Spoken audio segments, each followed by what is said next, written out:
தமிழக ரேஷன் அட்டைதாரர்களே, இனி இந்த பொருளும் உங்களுக்கு கிடைக்கும். வெளியான முக்கிய தகவல். இந்தியாவில் பொது விநியோக திட்டத்தின் கீழ் குடும்ப அட்டைகளை வைத்துள்ள ஏழை எளிய மற்றும் புலம்பெயர் தொழிலாளர்களுக்கு மானிய விலையில் ரேஷன் பொருட்கள் வழங்கப்பட்டு வருகிறது.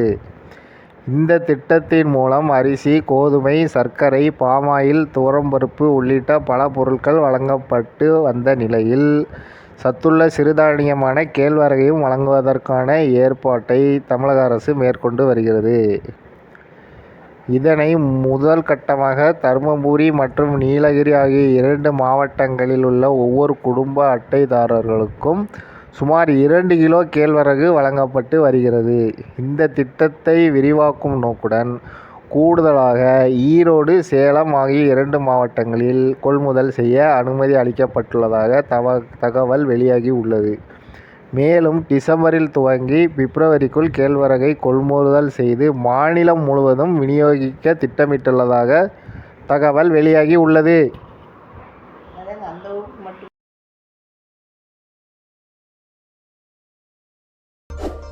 லைக் பண்ணுங்க, ஷேர் பண்ணுங்க, சப்ஸ்கிரைப் பண்ணுங்க.